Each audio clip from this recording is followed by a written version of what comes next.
Okay, we're on. Hello, everybody. Yeah. Welcome to another live webinar with I Love Homeopathy, and it's a very hot day here in Chennai, and I don't know how it is in your part of the world or wherever you're from. The speaker today is Dr. Mohammad Rafiq. Most of the homeopaths around the world know Dr. Mohammad Rafiq. He's been on the international circuit for many years. He's given uh, speeches, seminars, papers in LMHI, Turkey, all over the world, Malaysia, Sri Lanka, and now he's Not agreed to Turkey. give us a live webinar here on I Love Homeopathy. And the subject that he's chosen is pros and cons of clinical tips. And I'll now hand over the session to Dr. Mohammad Rafiq. Dr. Mohammad Rafiq? Hi, everybody. Yeah. Thanks to I Love Homeopathy and Karthik for inviting me. And I'm so happy to see all of you together. Uh, so today's topic is the pros and cons of clinical tips. Just can you keep the slides? I hope you will change Yeah. the slide. Okay. Yeah. Thank you. Yeah. Slide number one. So you can just look at that image. There is a confused a beginner, a fresh BHM student who has completed the course and he is confused and he's confused between Lachesis, Bryonia, Nexomica, and many other remedies. He is even confused what to do, whether to refer the case or to manage the case. So next. So why this topic? Next slide, please. Slide number 2. Yeah. So why this topic? Homeopathy is not exploited fully. That's what I feel. Because we homeopaths make use of that, but unfortunately, many times we have many patients in a terminally ill situation. They are not benefited by homeopathy, mainly because we homeopaths don't have entry into the modern medical hospitals that right now we are facing it in everywhere. So what I feel is homeopathy is not exploited fully, mainly because of our threats against us, and more than that there are many other challenges. We are not much skilled in managing such cases. That is another thing. So it is time to exploit homeopathy for more wider range of conditions, diseases, and even for the terminally ill patient. There are homeopathic medicines that will improve the ejection fraction of a terminally ill cardiac patient. But unfortunately, we don't get an opportunity, except a few doctors may get, but majority don't get it. So there is the scope of homeopathy is not fully yet. And beginners are under a confused state. They don't know what to practice, how to practice, when to give medicine, when not to give, when to refer the case, when to refer the case to another system. So total confusion is there, because many times they learn something from a teacher and they don't get to see the same way he prescribes a remedy to the patient. So many times there are many problems, difficulties faced by beginners. So another thing is there are a wrong concept among our beginners, like if there is infection there has to be antibiotics. Even the public are having a confusion, like if there is infection there has to be antibiotic, if there is viral infection there has to be antiviral agent, and if there is recurrence of infection there has to be steroid. That is the common understanding among the public. So the same concept even homeopaths are having, so that's why they refer the case to modern medical doctors. So this is time that we must change all those wrong concepts with our medicine. So we have our own scope, and that we must exploit for helping the people. Next slide. So clinical tips is an indication or a hint given to someone in order to manage a difficult case. This is just a help. When someone is singing and asking for help, you just help. That's all. It is not for a lifelong way of practice for all the cases one person is going to get in our day-to-day practice. That's not. So this is only a one-time help. So we must treat that in that way rather than considering it as a blind way of prescription. This is only a help. Next. So just have a look at the knife. A knife has got the positive and negative things. So positive thing is we can use the knife to cut the apple, cut the vegetables, and so many good things we can do. But the negative things are we can use the knife to kill someone or hurt somebody. So both negatives and positive things a knife is having. In the same way, our clinical tips has got both positive and negative aspects. So how we use that is more important, and when to use it and when not to use it, that's very important. Next slide. Yeah. So what are clinical tips? An indication on the basis of PQRS or a keynote, or it may be a fragment from the Materia Medica. Many times we remember a remedy by its PQRS and it becomes a clinical tip. For example, if there is urge to pass stool immediately after eating, Nux vomica comes to our mind. That PQRS comes. Asthma relieved by stool. So pothos comes to our mind. In the same way, it becomes a clinical tips useful for our practice. So fragment from Materia Medica repertory and therapeutic book that often come to our mind when we are with a patient. Suddenly the patient says something that immediately the writer from that book will come to our mind and be prescribed. We often experience that. And clinical experience of the physician. So in Boric and all those Materia Medicas, not Hahnemann's Pura, not the source books. I mean other Materia Medica books like L.M. Chowdhury, E.B. Nash and all. They have mentioned their own clinical experience along with the Materia Medica. So that often help in our prescription. And another is commonly used remedy. Of course, this has to be considered with little precaution because a commonly used remedy may not be the best remedy. So if there is dengue fever comes, immediately Pitorium comes, that should not be. Better take the case. But as a last resort, we can think of using Pitorium perf, no doubt in that. So even a commonly used remedy can be considered as a last resort. Next.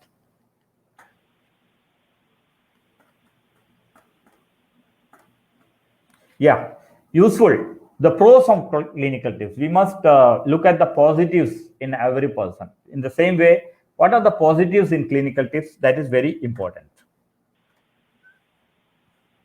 In acutes and emergencies and one-sided diseases, in acutes, especially in our practice, like in a government sector, we don't get enough time for a detailed case taking. So we need to prescribe within a few minutes. So in that case, acute cases, emergency cases, and one-sided diseases, many times patient will come with some problem and we don't have the details, much details. There may be only one warts, and warts is located at the mucocutaneous junction and there is a bleeding. So we can think of a remedy like nitric acid that will give some relief. And later on, you take the case because we must give some relief to the patient when he comes first. Once we give the relief, he will develop better rapport with the homeopath. So we can take the case and then finally we can go into the constitutional. Of course, our final ultimate aim is to treat the individual rather than just managing the acute presenting complaint. Then next is initial development of practice.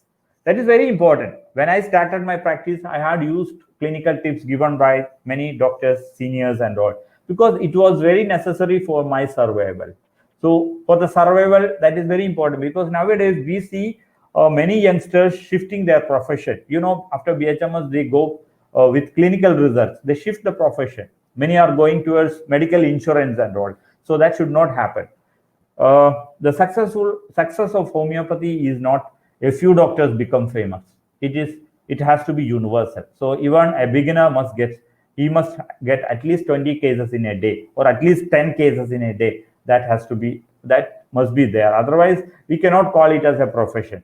If one or two doctors become famous, that is not the way. Everybody whoever comes to this profession, whoever joins this course must get minimum practice. So survival is very important.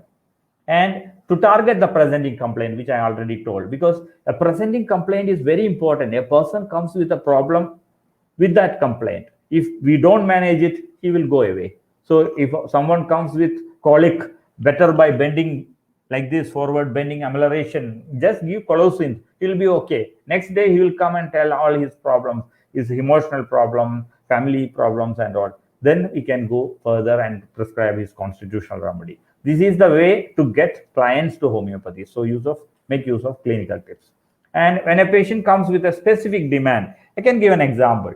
Nowadays, we get many patients who have chronic renal failure and they are under the treatment of nephrologist.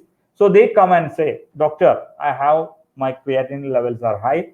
The nephrologist is going to start dialysis, and once they start, they will never leave you. It will be a regular process. So they want something only to reduce the creatinine level so that nephrologists won't do that. This is a specific demand. We cannot say that, sorry, I don't know anything. So why don't you prescribe a specific remedy like picric acid? Acid picric is very useful. In the same way, we have L serum. These are the two remedies. One more is gingiber. These three remedies you can consider, keep in your mind for such cases. And picric acid 6C is a specifically, I have seen in some cases, of course, not all cases, reducing creatinine after giving this remedy, picric acid or acid picric 6C. So such specific demands we must manage. Otherwise, we will never be treated as a physician. That's very important. And to keep patient with us till we reach the semi-limo. I don't think just by one sitting case taking we can diagnose the constitutional remedy. It's not that easy.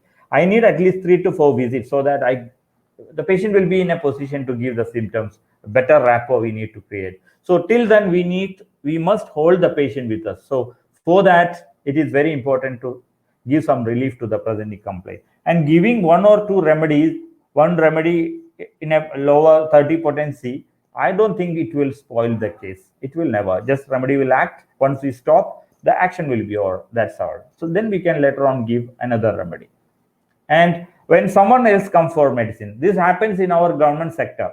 The father will come and say that my child is having diarrhea, give the remedy. Yesterday only it happened. A father said that my child is having a diarrhea, give the remedy. Which remedy I must give? Arsenic is there, chamomilla is there, pulsatilla is there, sulfur is there, aloes, many remedies. He does not know anything, no peculiarities, nothing, not even a causation at least. No. So I asked, can you bring the child if possible? Oh, he said, okay, let me try. And he brought the child. And the mother said, doctor, whenever he gets coughing or crying, stool comes out. Wow, that's something great for prescribing sulfur. Sulfur has got during coughing or crying, the stool comes out automatically. That is sulfur. So I have given sulfur. Hope it will work. So many times such prescriptions help in our day-to-day practice. And when there is no response from the previous approach, suppose I have started the case with a classical way of prescribing, my own way of any particular way of that comes within the domain of homeopathy. I feel all the methods, all tolerable methods in homeopathy are different feathers of the crown of homeopathy. So all methods we must make use of in our day-to-day practice. All these methods are different weapons we have that can be tried one after the other, and that may help the patient. So many people say that in homeopathy there are methods. No, I feel it is a blessing because we have more wider scope. We have more weapons as per the case we can select. So, when such cases come, better take the case directly. But in government sector, many times it is not possible. So we have to prescribe the climatic remedy or guessing remedy, we say, because in this climate, when someone gets fever during a hot climate, so bryonia we consider or some other remedy as per the climatic remedy. I think majority of you may not agree with that, but no other way. When there is wet weather, we think of remedies like Rastox, Arania, Diadema, or Dulcamara. So no other way when we don't have the details. So we just give the remedy and ask them to come. If no proper relief, then come back with the child. That's what we say nowadays. Next.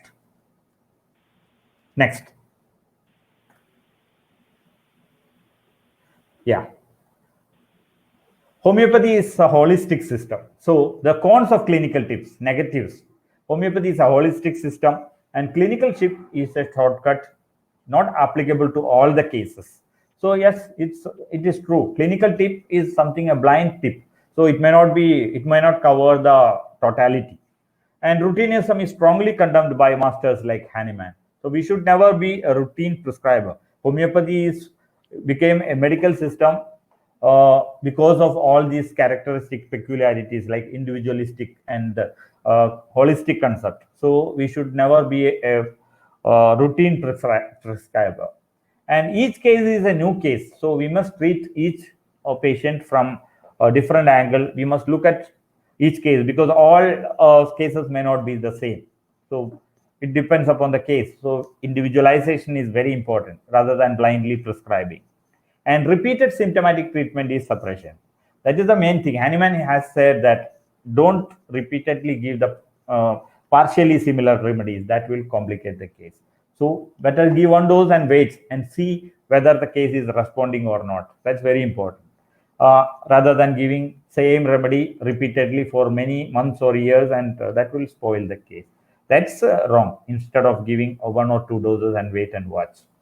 And suppression makes the miasm stronger. So we often see those who repeatedly go for symptomatic treatment, they come with more deeper structural problems or functional problems that affects the vital organs. So we have to be very careful while dealing with such cases. And blind use of clinical tip is that will often spoil the case. That is very important. Blindly, if you prescribe anything, that will spoil the case. So as homeopaths, our aim is to target the whole individual. Next slide. So this is the better option. That is judicious and timely use of qualified clinical tips. This is better than using a blind way of prescribing. Qualified clinical tips. Next slide. Yeah, qualified clinical tips, which has got causation, location, sensation, modalities, and concomitant. Even a common symptom is very important in homeopathy because that common symptom may have some more indication that will help for remedial selection. So when someone say give a common symptom, don't stop there.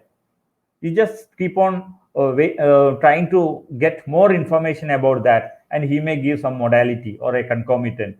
So concomitant many times is a blessing for homeopaths, given by Hahnemann has mentioned it, and Boninghosen made it in a better way. And later on, Boger has made a book that with more concomitants. So in that way, we have many detailed things work on concomitant, and it's very useful in practice, concomitants, compared to other modalities and all.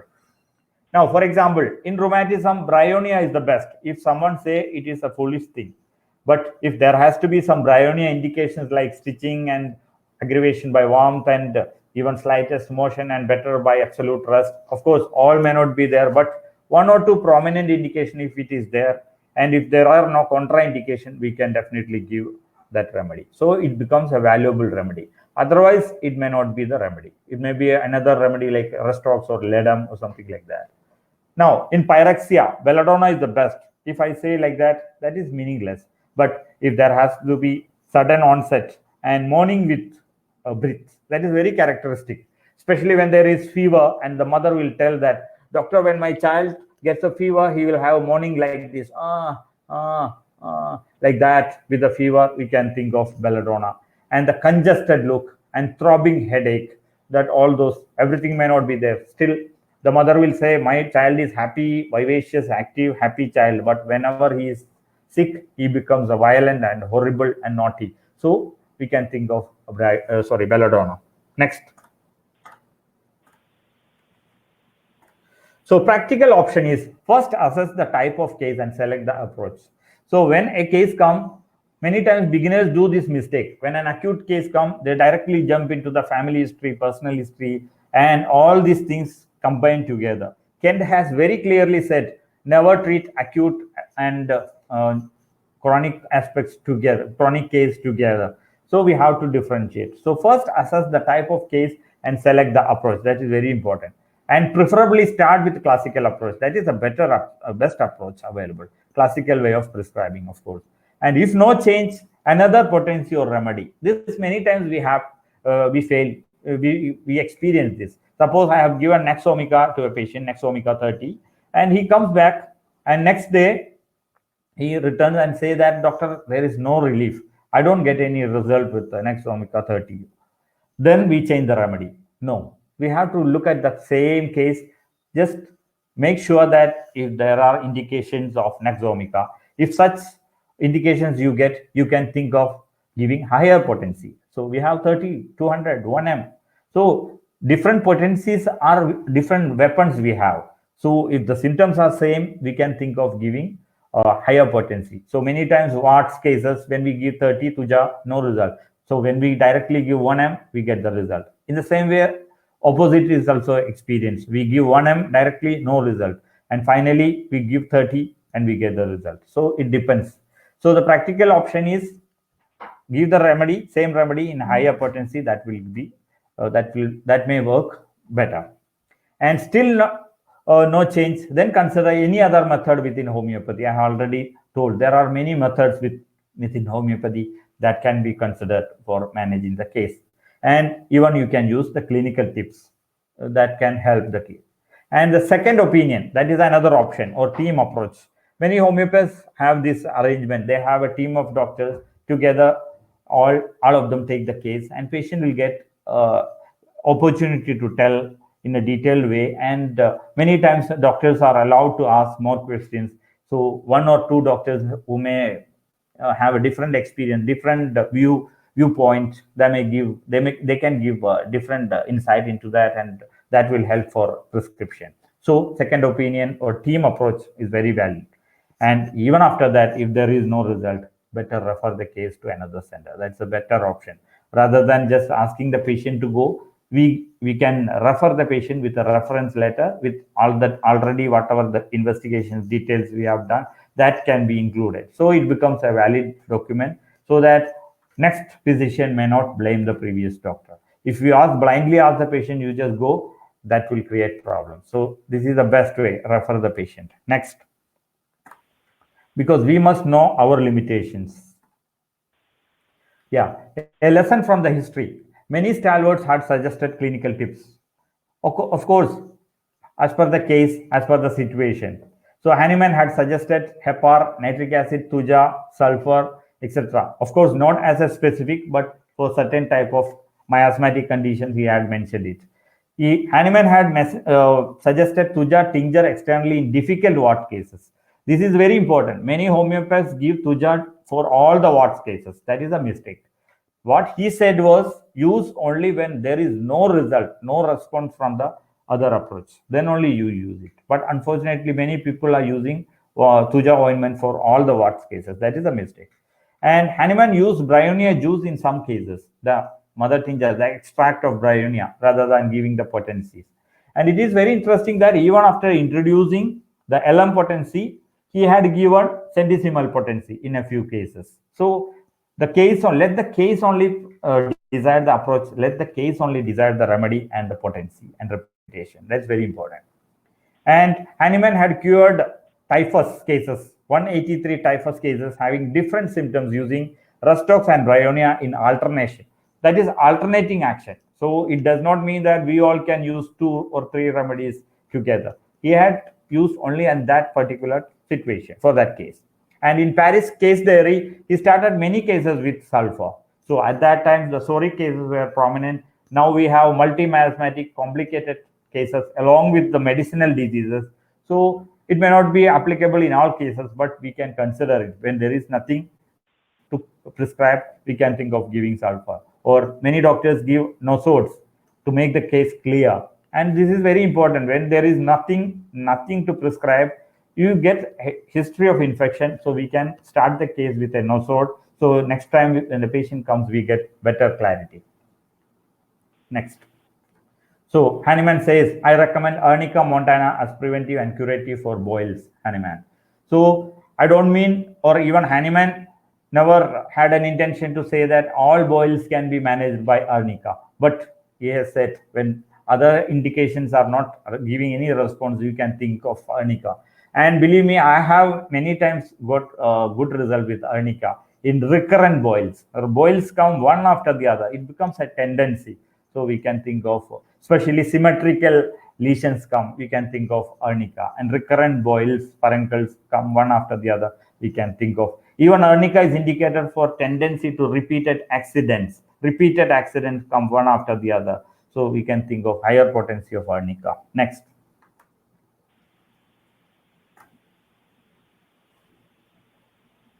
So it's a case cured by Hahnemann using Bryonia juice. From R.P. Patel's collection of books, I got it. Next. Next. Yeah. So the most important fact is all homeopaths have used clinical tips on different difficult situations during the initial days of practice. So initial days, we all started with boric. Once we are established, we have our own way of practice. So everything is good, provided we must give the freedom to beginners to start with boric. That is a better option. And gradually they will come to the classical way of prescribing. Of course, we should never entertain the students to start with other systems. We should never entertain the students to start with patents. That's all bad things. But at least make use of some clinical tips and gather some patients. Once they are established, they have the freedom and they have the confidence to manage cases with a classical approach. Next. So some useful clinical tips I would like to share, and please note one thing, that use only when no result with the indicated remedy. That's very important.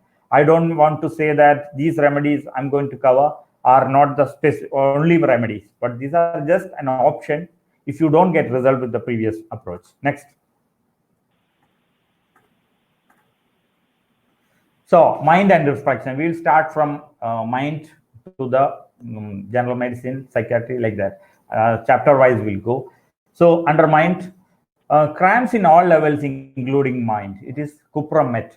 Here the cramps affects the muscles. Cuprum has got the cramps, and even in the mind, this cramp is there. That compressed feeling, that tight feeling, that compressed, suffocated feeling is also there in cuprum, in the mind as well as the muscular level. So physical level and mental level. Of course, cactus is also having that sensation, but cuprum is more cramps in mind, in all levels, including mind. It is cuprum met. So please keep in the mind. Now, next is stiffness of mind as well as joint. Restox has got the stiffness of joint, and gradually once the movement starts, it becomes easy. In the same way, the mind of Restox is fixed, almost like Tuja.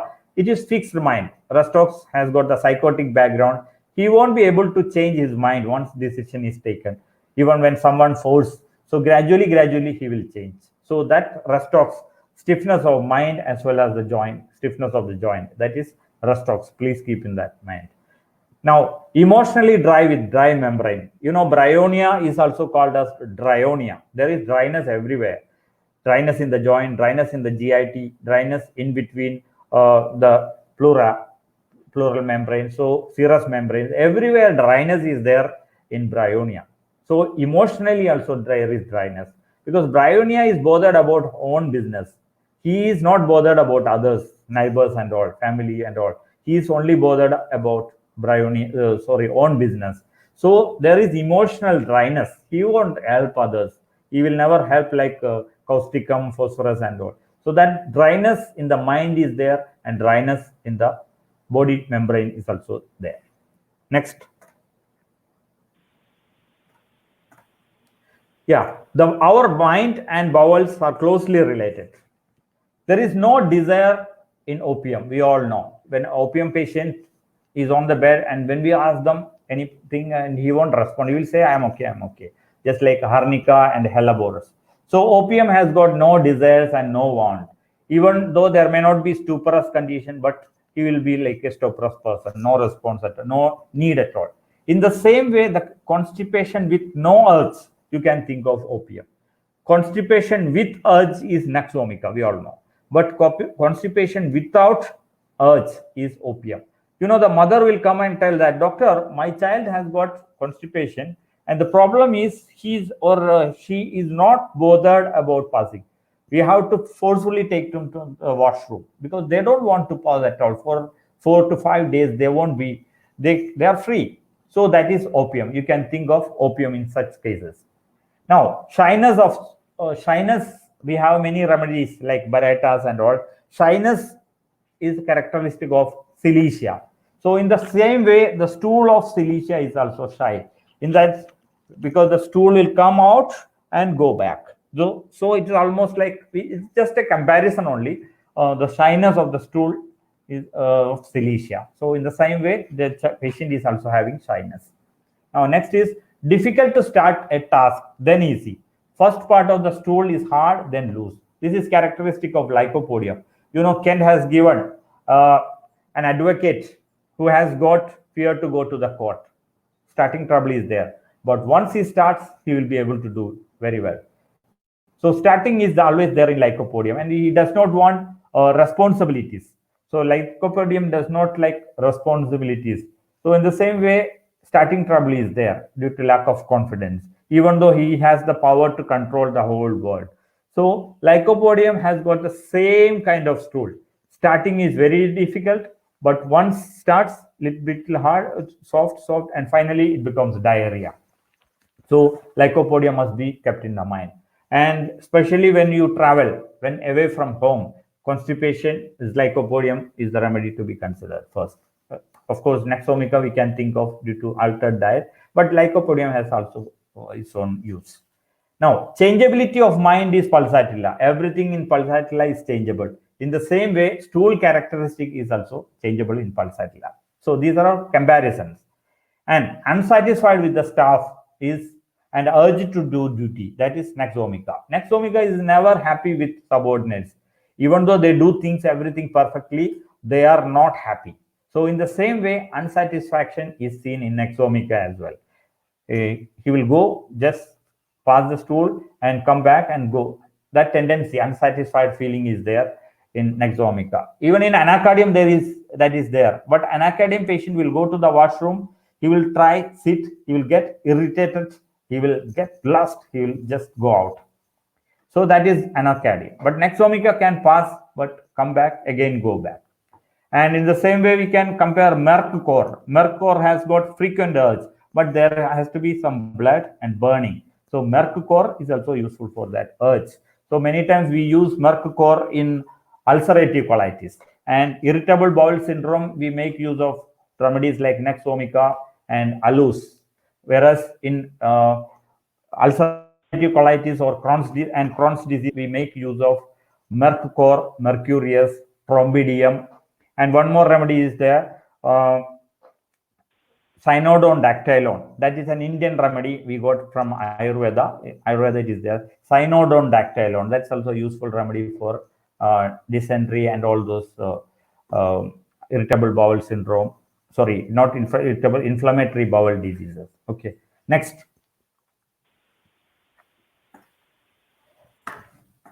Okay, head and vertigo.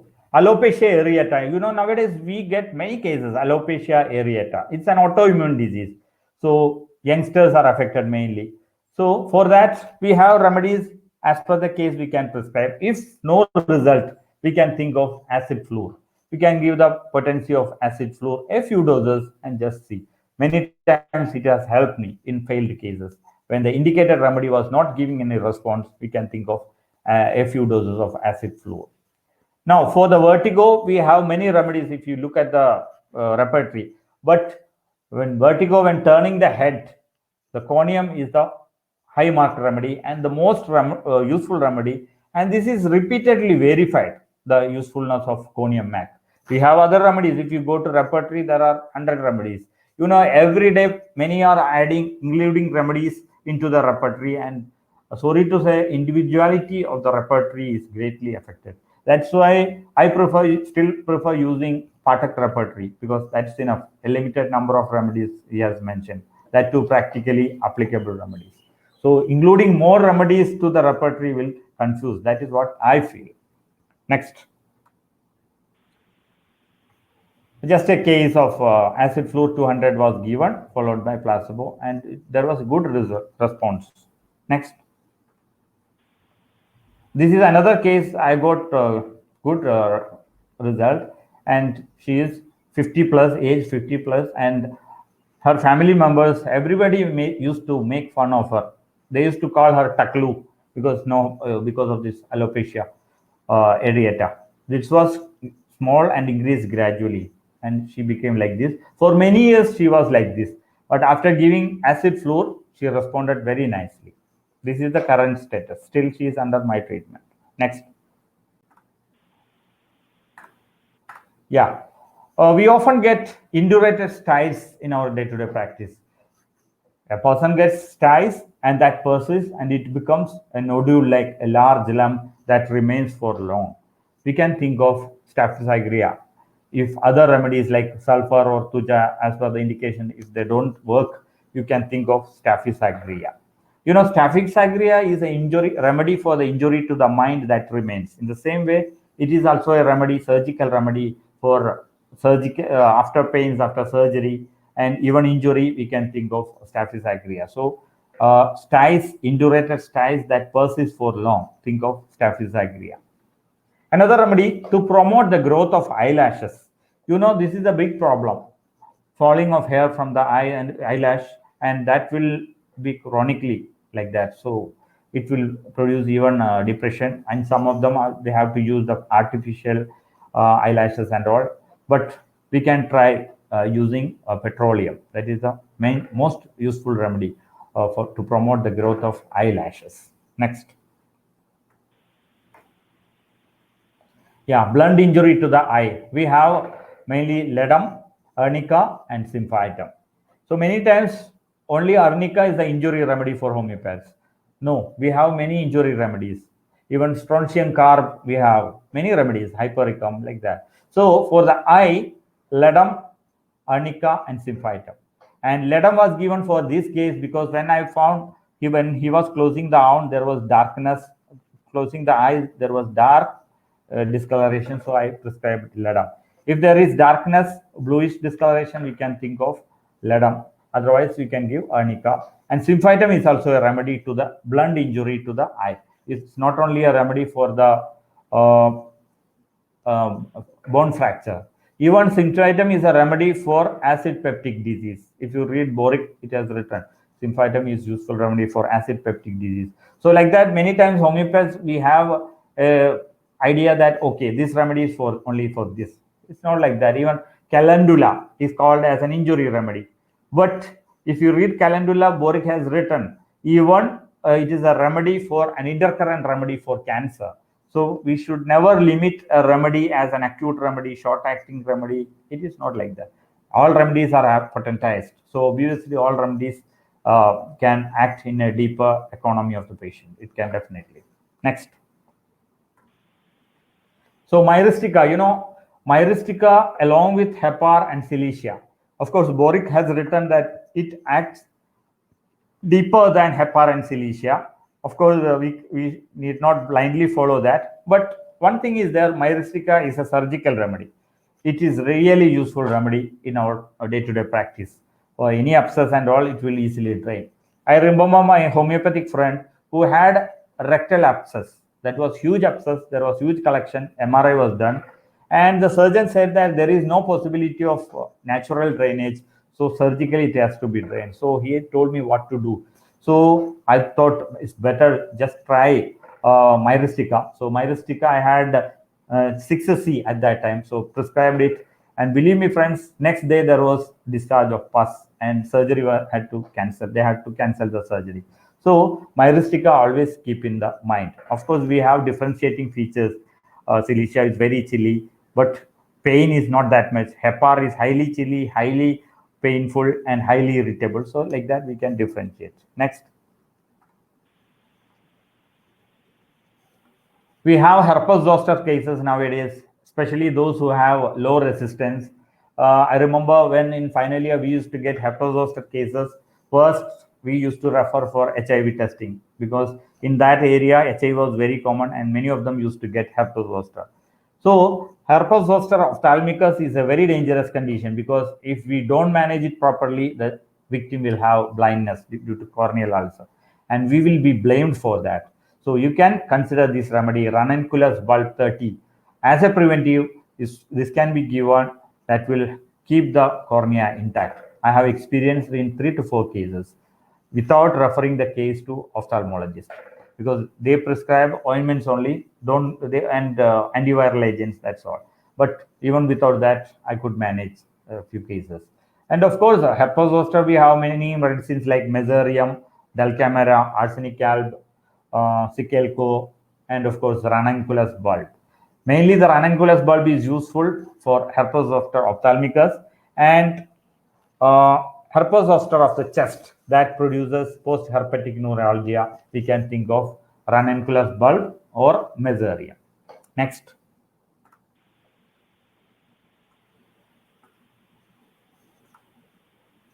Of course, anxiety before dental work. So when we go to dentistry, there are many people who we are supposed to refer some cases to dentists because if there are caries, no use of prescribing a remedy. Of course, we can give a remedy to control the infection and then pain and all. But once that episode is over, it's better refer the case to a dentist who can either remove it or to do root canal treatment. That is better option.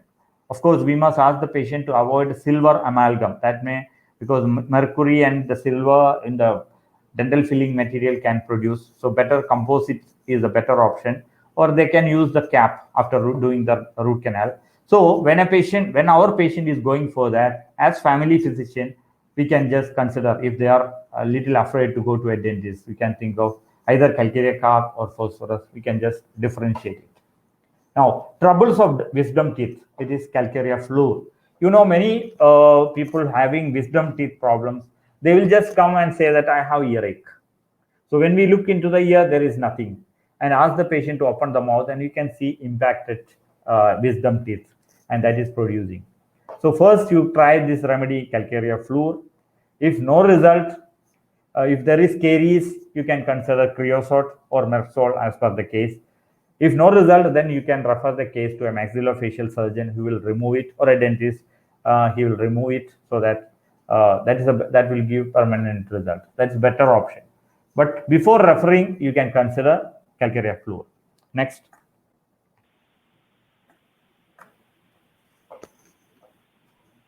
So leukoplakia. You know, leukoplakia is a precancerous condition. So in this case, when he came, I just had a look and found profuse salivation. There is increased thirst and there was halitosis or bad breath. So the moment he opened the mouth, I could feel the smell. That is Mersol. You know, in Mersol it is written, I don't remember which material America. The moment patient opens the mouth, the whole room will have the smell. So Mersol 200 was given in this case. Next. Yeah, ear. Boils inside the ear canal, that is picric acid. You know, in homeopathy, we get many ENT cases. So I always ask the students, whenever I take class for the beginners, ask them to keep ENT set so that we can diagnose the ear problems. Without ENT set, it is not possible to diagnose most of the ear problems. So boils in the ear canal is very painful because there is no space inside the ear canal. We have the bone and the tissue, skin, that's all. No soft tissues for the swelling to accompany the swelling. There is no place for the accommodation. So you can consider picric acid. It's very painful. Boil in the ear canal, you can think of picric acid. Now, another is temporomandibular joint pain. Maybe right side or left side. You just keep the finger like this, ask the patient to chew. Once the patient chews, there will be pain. So this is temporomandibular joint pain, maybe common among those who have a tobacco chewing habit, or even old age or middle-aged people, they may have osteoarthritis. Even there are chances for infection and all. So when you don't get the result with the indicated remedy, you can think of Angostura vera. Of course, causticum, Rustox, there are a few remedies. Sanguinaria and all can be considered, but most useful is Angostura vera if you don't get the result. Next. This is an image of a case of boil after picric acid 30 ear canal. Next. You know, anosmia is a dangerous condition because if we don't have the sense of smell, we may even miss the LPG gas leaking. That's very dangerous. So anosmia must be treated. So we get many anosmia cases. There is anosmia but patient may have offensive smell from the nose that others can easily make out. And then you can think of Auromet. Aurum has got the bony destruction too, or there may be some infection that is little deeper, so abscess may be there, or the swelling will be horrible in Auromet. So anosmia with offensive smell from the nose, you can think of Auromet. Of course, we have many remedies like Auromet, Allium cepa, Sticta, Sanguinaria canadensis, Sanguinaria nitrica, not canadensis, please not. Sanguinaria nitricum, Arnica, and Silesia. You know, in every remedy, there are different pathology, different causations. So if you look into Auromet, there is destruction. In Allium cepa, you know, there is catarrh. Too much catarrh produce anosmia. In Sticta, there is dryness and there is atrophic rhinitis and there is obstructed here at the root of the nose. So the Sticta patient will have anosmia because of that. Whereas in Sanguinaria nitrica, there is nasal polyp or turbinate hypertrophy. Many times, size of the turbinate is wrongly diagnosed as nasal polyp. So that is different. Turbinate, everyone is having turbinate, but once it is swollen, that will obstruct. So the smell may not reach the olfactory nerve. That's why Sanguinaria nitrica. And in Arnica, there is history of injury that has produced either nerve damage or damage to the nasal bridge that has obstructed the entry of the particles that will stimulate the olfactory nerve center. And Silesia also, there is chronic catarrh, just like Allium cepa. Allium cepa has got that acute catarrh that remains allergic problem, whereas Silesia has got chronic catarrh and that produces damage the mucous membrane. Okay, next.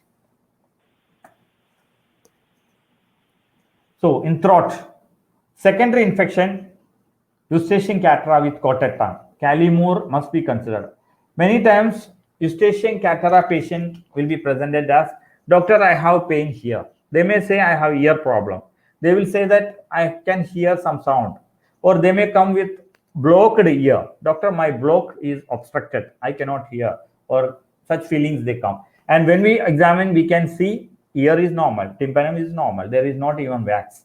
And when we look at the tongue, we can see some signs of inflammation that might have passed through the Eustachian tube, and Eustachian tube is highly inflamed with mucus that blocks, so that the pressure between two sides of the tympanum are not equal. So that's why they will have obstructed feeling, or they may hear some sound. Think of Cali-Moore under such conditions, and in Cali-Moore there is coated tongue that is characteristic, milky coated tongue. Of course, for Eustachian catarrh, we have a few more remedies like Merck dulcis. Merck dulcis is useful in Eustachian catarrh, and of course Hepar sulph. All these remedies can be considered, but keep in the mind Cali-Muriaticum. Now, throat infection goes out of control. This we often encounter in our day-to-day practice. Suppose a person comes with throat pain, we give belladonna or Hepar or Phytolacta as per the indication, but no result. Infection continues. Then we can think of two remedies. It often, when an infection goes out of control, we can always think of nosodes. What I feel is nosode is a group of remedies that has saved homeopaths from medico-legal cases. That's what I feel. Because when fever goes out of control, we think of tuberculinum, we think of aware, we think of remedies like that, streptococcinum, like that, pyrogen, all these nosodes we think of. So when infection goes out of control. So in throat infection, you can think of either streptococci and diphtherinum.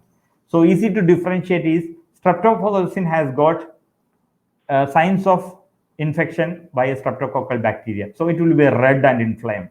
Whereas diphtherinum has got white coating. Need not be diphtheria, but there will be some similarity in pathology level. There may be coating at the affected site. So we can easily differentiate streptococci from diphtherinum. Next. So tonsillolith, what I have shown is an image of tonsillolith.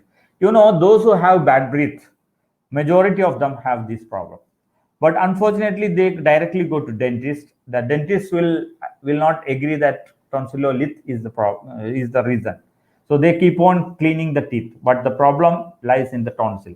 Tonsil is producing that offensive fluid that produces bad breath. And occasionally there will be formation of tonsilloliths. It is tonsil stone also called. It's mainly made up of debris, tissues, mucus and all, and food particles also join. So this is very offensive, highly offensive. When you break tonsillolith, it will produce bad smell. So we homeopaths can remove it with the help of an artery force. Even patient can easily hack it out, but if it does not come out easily, we can use artery forceps. Just press on top gently, it will come out. Of course, patient may gag, but one or two attempts it will come out. And Allen has written under Allen's keynote under Sorinum, hawking of pea-like balls of disgusting taste and carrion-like odor. See, he has never mentioned it is tonsillolith, but hawking of pea-like balls of disgusting taste and carrion-like odor. So it's just an interpretation, but Sorinum. I have tried Sorinum in those who have recurrence of tonsillolith and found very useful. So Sorinum, a few doses. Next. So in our Materia Medica books, we have many indications written in different languages, even though they have not used the modern language, but it works. Yesterday, I had written a post on that. Hahnemann has mentioned there are different natures of epidemics. One epidemic may be different from the other, but now modern medicine say there are different strains of viruses that will produce different types of infection. So Hahnemann's words and modern medical their words, they're almost same, even though they don't agree. Hahnemann is a real doctor. They are not ready to agree, even though they follow whatever the things written by Hahnemann in Organon. Hats off to the great master. Okay, now surgery. Under surgery, post-surgical pain, we have staphysagria. So after incision, that produces pain. We can think of staphysagria. Of course, we have Raphanus, that is post-surgical flatulence. We have China. We have hypericum. Hypericum should be considered whenever there is a incision on the most sensitive part. For example, when a person goes for circumcision, you can give hypericum. And whenever there is injury to the fingertip that produces pain, we can think of hypericum. But in general, post-surgical pain, staphysagria is the remedy. And I remember a case of endometriosis, scar endometriosis. I just took the case. There were symptoms of sepia. I repeatedly gave one after the other potencies, but there was no result. So finally, the patient, I was little afraid that patient may leave me. So I was thinking how the problem started. So patient had a cesarean section. After that, scar endometriosis started. So it is a surgery. So Staphy was given, and wonderful result I got from in that case, post-surgical, endometriosis, scar endometriosis. Next is adhesions after operation. We have Thiocinaminum and Calcarea flu. We have an infertility clinic in our department that has got good result with this remedy. That is adhesions after operation, or in endometriosis, there will be adhesion of the fallopian tubes that leads to infertility. So for that case, Thiocinaminum is a wonderful remedy that can be used in potencies. So Calcarea fluor is also because there is fibrous tissue, that pathology is covered by Calcarea fluor. Even any tumor, if there is fibrosis, we can think of Calcarea fluor. Like hemangioma and all, Calcarea fluor is very useful. So think of these two remedies whenever there is adhesions after operation. Surgeons, they just remove the adhesion if there is intestinal obstruction or fallopian tube obstruction. But the surgeon will say, recurrence cannot be prevented with our knife. We can only remove the obstruction. So this is the situation where a surgeon and a homeopath can work together. So we must keep away all those personal ego and work together and help our surgeon so that the patient will never get another attack. Next. Yeah, this is a case of phimosis. Phimosis, many times they directly go for circumcision. But what I do is, suppose the child who is having phimosis, if they need religious circumcision on religious ground, many people do. So if they prefer that, then I refer for circumcision. Otherwise, if they don't have religious circumcision, I feel why to refer for a surgery that is not needed for them. So what I give is acid nitric. It is a mucocutaneous junction, the tip of the prepuce. So there is constricted. That's why there is a phimosis. So we can think of this remedy, acid nitric 200 you can give, and wait for a few days or weeks. And if there is little improvement, the mother will come and say that child is passing urine normally, so no need to refer. Even after repeating the remedy, if there is no change, we can refer, because phimosis can become paraphimosis, which is very dangerous. They may forcefully retract the skin and suddenly it may come tighter around the glans penis, and that may lead to gangrene, even gangrene of the glans penis if the blood supply is obstructed. So that is very dangerous. So you can refer. Okay, next.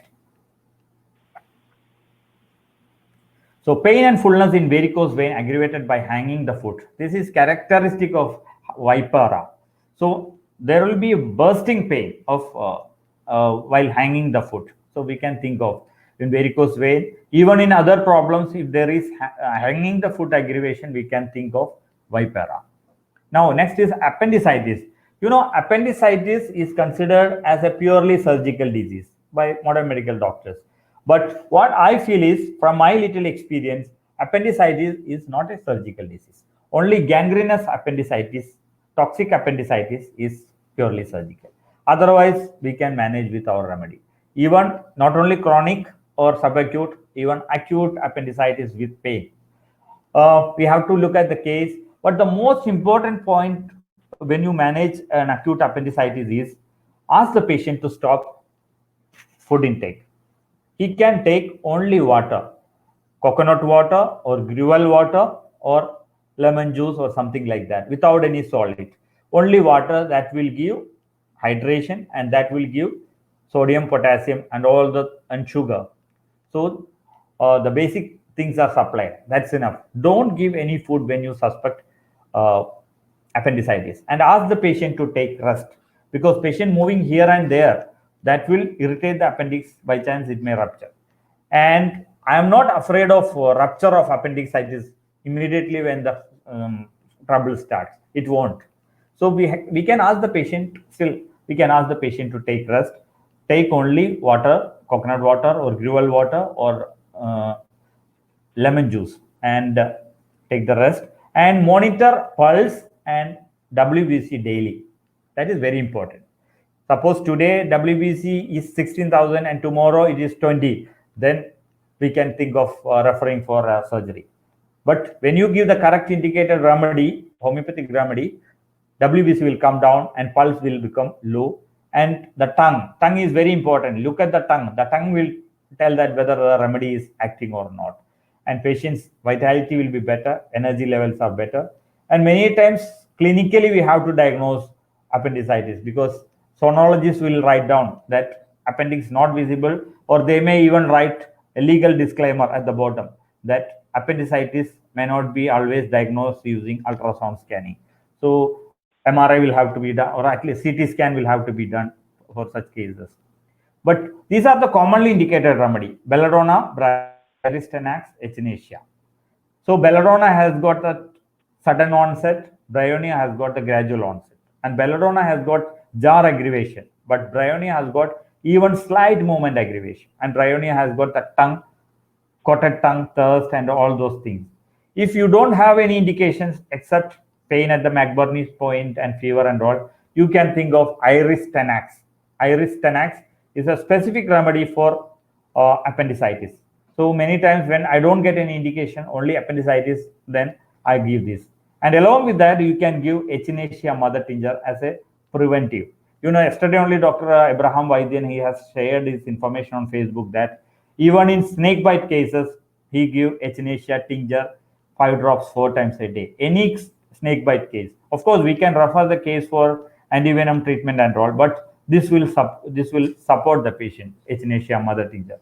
So we can consider this in appendicitis as well, because by chance if it ruptures and there is local peritonitis, sepsis will be prevented by echinacea. Next.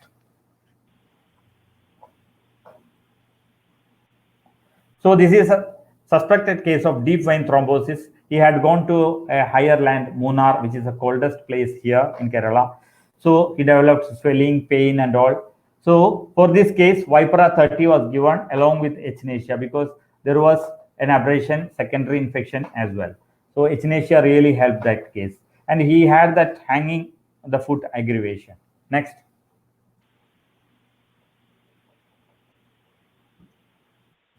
Yeah, this is a patient is a brother of a homeopath in Malaysia. So I did not get much detail from this patient. He was admitted, his operation was fixed, and his sister, that homeopath, called me and said, I don't have any symptom. He is almost bedridden.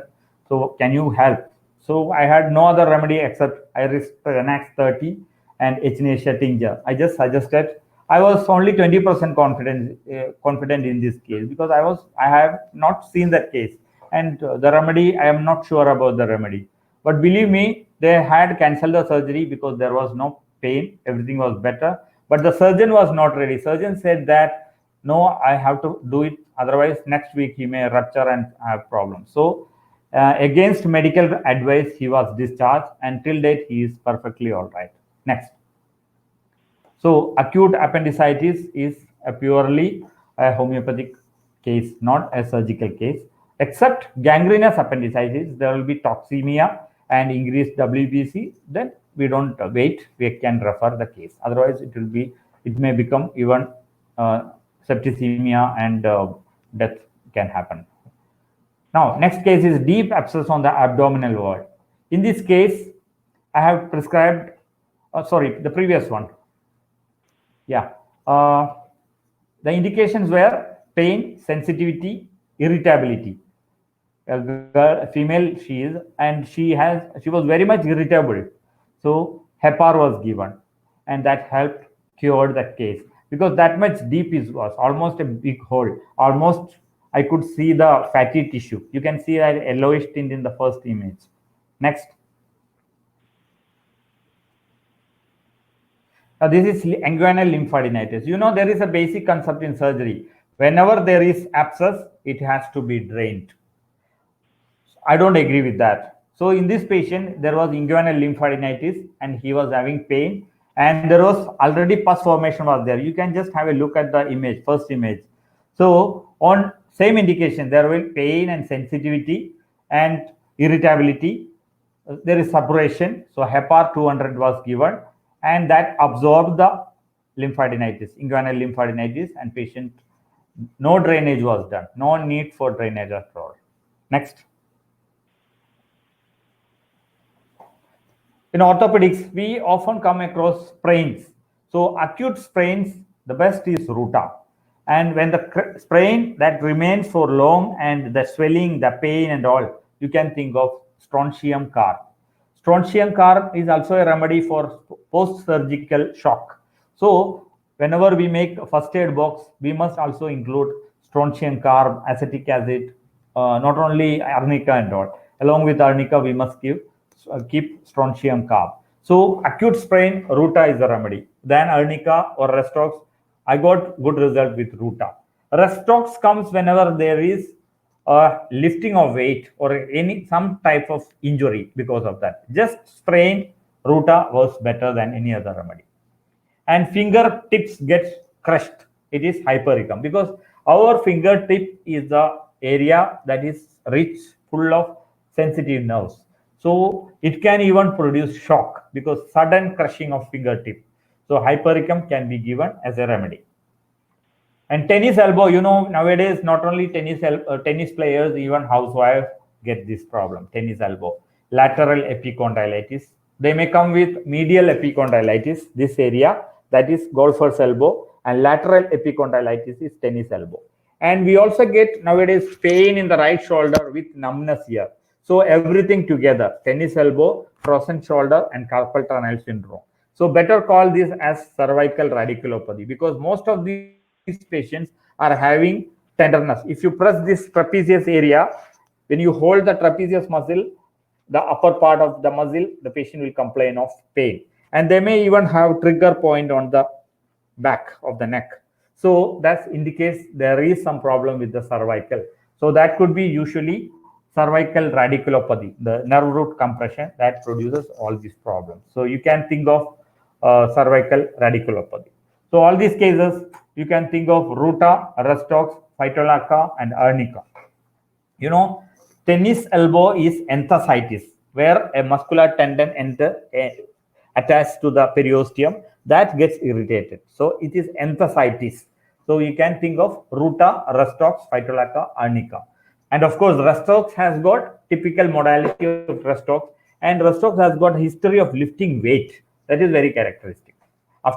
And phytolacca has got the injury, but the differentiating point is phytolacca is a hot patient and restox and other ruta are chilly patient. And of course, arnica is also a remedy. Repeated injury to the joint, even doing a heavy work is repeated injury. So muscle tissue damage can happen. So small fibers of the muscle may tear. So that's why arnica is also indicated. And there will be bruised feeling of arnica. Now, ganglion. Ganglion, two remedies, bends and ruta. Acid bends has got the offensive urination and ruta has got a history of injury. So these two remedies often help in treating ganglion. Next.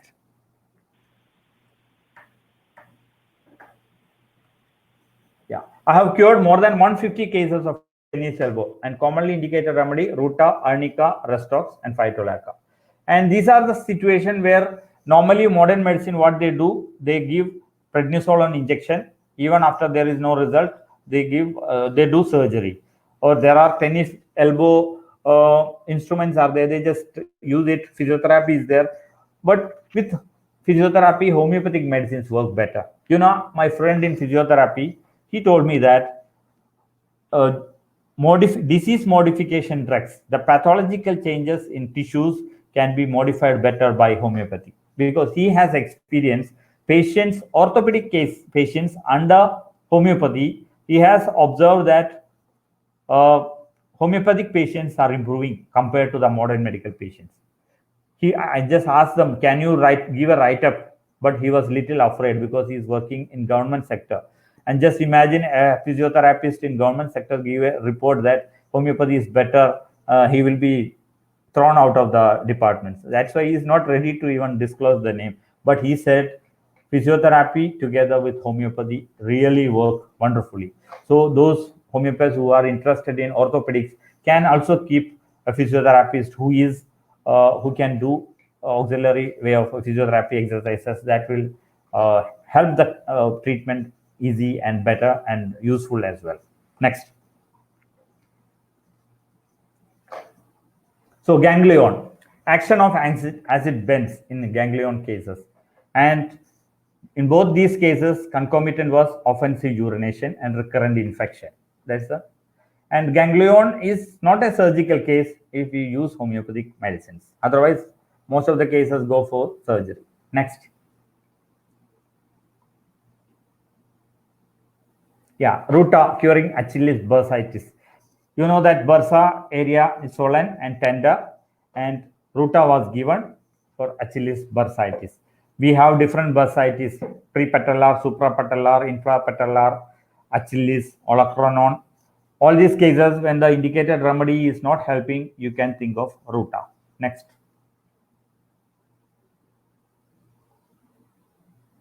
Yeah, nausea and vomiting with clean tongue. And nausea not relieved by vomiting, that is ipecac. Just have a look. Clean tongue is a characteristic of ipecac. So, you know, there are homeopaths who prescribe only by looking at the tongue. That is wrong. But tongue can be used as a clear concomitant that can be together, that can be considered for confirming the remedy. So when I am getting confused between ipecac and endive tart or bryonia, I just look at the tongue or natrum mood. So there are many remedies that can be used. You can just Google tongue in clinical and remedial diagnosis. My article is there on the on Google. You will get tongue in clinical and remedial diagnosis so with some pics. that is useful for practice. So clean tongue is a characteristic of Ipecac, and the nausea still remains even after vomiting. Whereas in Nux vomica, vomiting gives relief and patient is happy to vomit. Next. Yeah. Uh, sensitive to fish smell, especially when you come to Goa and Kerala, you need a clam like this, provided you don't eat fish. If you eat fish, no need for that. Okay. So, sensitive to the smell of fish is a characteristic of three remedies cover it: colchicum, arsenical, and sepia. So, the first running remedy is colchicum, and colchicum has got the gout in background. And Nexomica has got ailments from putrid food, meat and all, spoiled food. Sepia has got the changeability and severe constipation. So the sepia picture will be there. So you have to differentiate, but consider these remedies whenever there is sensitivity to the smell of food, especially cooking of fish. That's very characteristic, colchicum. And colchicum is also a gout remedy. Whenever there is a bowl of great toe pain, painful due to gout, along with ruta and all, you can consider colchicum as well, and as it bends too. Next.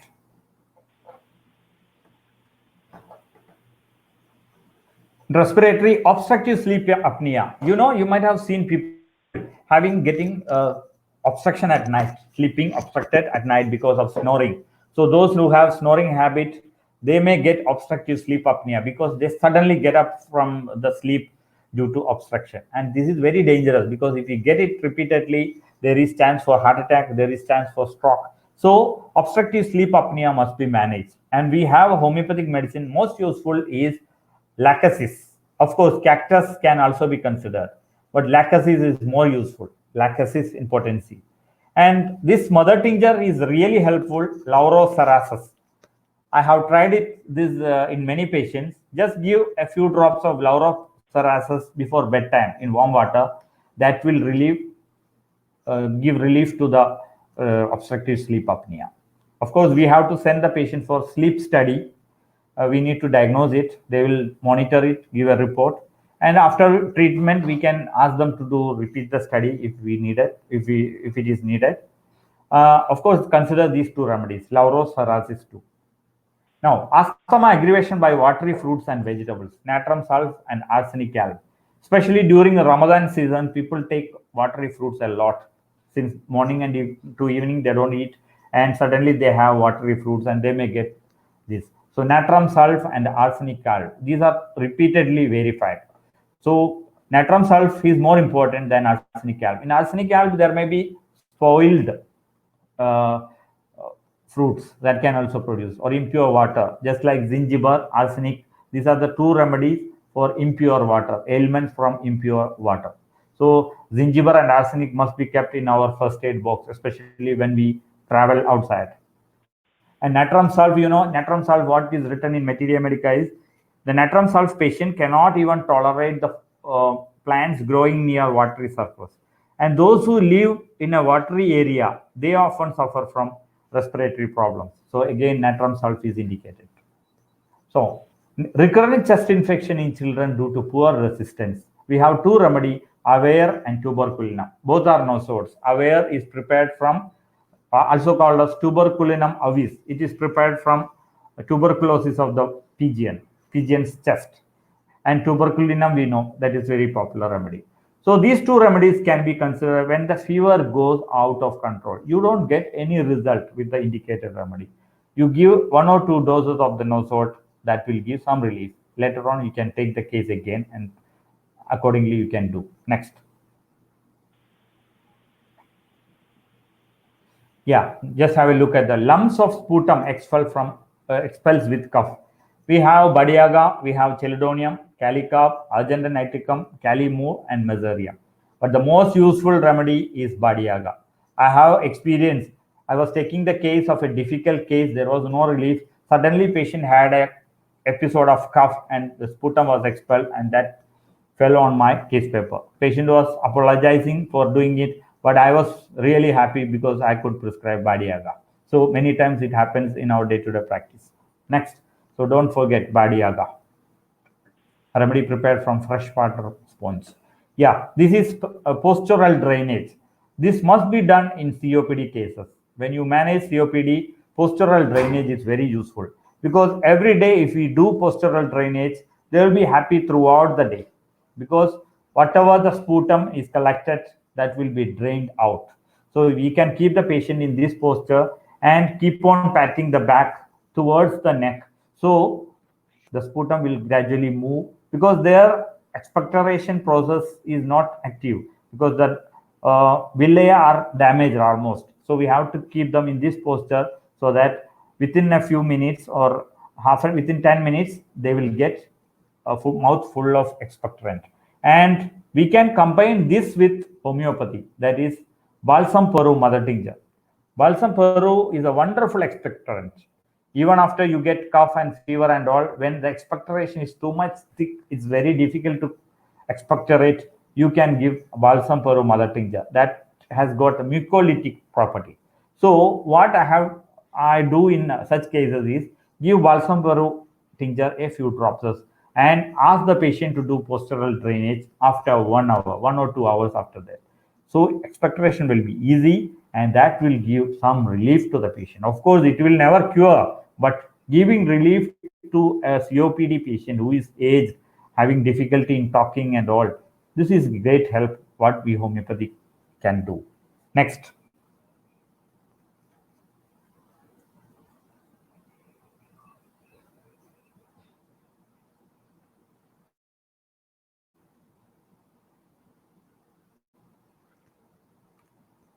I think the slide became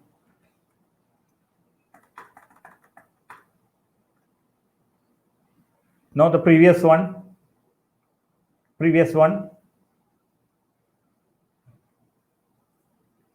Which one? Gyneconops. Okay. Amenorrhea.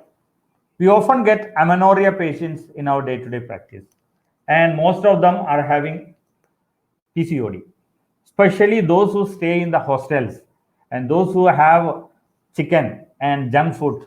Many of them get. And PCOD patients, many times we used to diagnose just by looking at the patient. A fatty girl comes with hair growth and who has got acanthosis nigricans, we can easily make out it's a PCOD case. But nowadays we get even slim girls having no other signs like hirsutism, no obesity, no pigmentation, no acne, still they come with PCOD. So PCOD patients, of course, we need to manage the case with constitutional. Specific remedies will never help in PCOD. But amenorrhea is a big trouble for them. If they don't get menstrual cycles at least once in 3 or 4 months, they will be very much depressed because it is called a cry of the uterus. It relaxes them. So if they don't get it, they suffer a lot. So when they come, they will request, give me something so that at least I will get one period once in 3 or 4 months. That's okay, but I need to get one. So under such situations, we can make use of Senecio aureus mother tincture. 10 drops 4 times if you give, periods will come. I have experience, of course, not in all cases, but majority of cases. And Gossypium tincture is also indicated, and Pulsatilla as well, in potencies. So, but the most important remedy is Senecio aureus. Now, blocked tubes, fallopian tubes, Scirinum and Thiocinaminum. These two remedies you can consider. Obstruction in the fallopian tubes. And cracked nipples. You know, cracked nipple is a big problem for the delivered mothers because the cracks will become painful. The child won't be able to feed, take the breastfeeding is not possible. And more than that, there is chance for breast abscess because whenever there is no drainage, it will produce mastitis or even abscess. So cracked nipple is a big problem. In modern medicine, normally they give some ointments which may not always help. So gynecologists, they keep on changing the ointments one after the other, but no result. So such cases will come to us asking some kind of help. So we have graphitis, we have lycopodium, we have silicea, we have phytolacca. We have another remedy that is castor EQ. Castor EQ 30, a few doses, you can try it. A majority of the cases will give some response. to crack the nipple using this Custer EQ. Next. Now, urology, catheter-induced fever we come across. So I remember one of my relatives who was bedridden for many years. His children all are modern medical doctors. So they prescribed him antibiotics one after the other. And finally, he developed oral thrush and all because of the continuous use of antibiotics and gastritis, vomiting. Because the urine infection was not controlled. So they had to give one after the other, the antibiotics. No result. Because there was already a catheter. So they asked me what can be done. So I had given Uva mother tincture, 10 drops four times a day. Believe me, friends, that really helped. He survived for a few years, but till date he never had any urinary infection and burning and all. So Uva mother tincture, that will prevent infection in catheterized patient. So we can make use of that. Is why I feel every hospital must have 1 or 2 homeopaths who can help. In places like Mumbai, there are homeopaths who are allowed to join as clinicians. But unfortunately, in places like Kerala, here modern medicine and homeopaths are almost like 2 countries having enemies, almost like that. I don't mention the name of countries. Okay. So we have to make use of Uva in our practice. Okay. Now, to reduce serum creatinine, acid picric 6C. I already told in the beginning, acid picric 6C as a specific remedy. You can give 2 doses in a day and see the changes in the creatinine levels. That will help. Next. Yeah, this is renal calculi, 1.5 centimeter calculi. This is the largest one I could expel using homeopathic medicine. And the remedy was Lycopodium 200 and Sarsaparilla mother tincture. It's the right-sided renal calculi. These are all patients from Gulf. In Gulf, what they do is they keep on eating pista, badam and all, and milk products and non-vegetarian food, Pepsi and Coca-Cola. So they become psychotic and all the renal problems they get in gout as well. Next.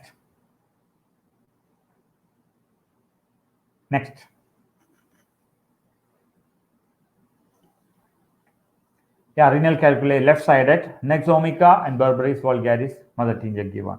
Nexomica mainly it's for left-sided renal calculi, and there is frequent urge to pass. Whereas in Lycopodium there is flatulence, fullness and all. But Nexomica has got urging to pass.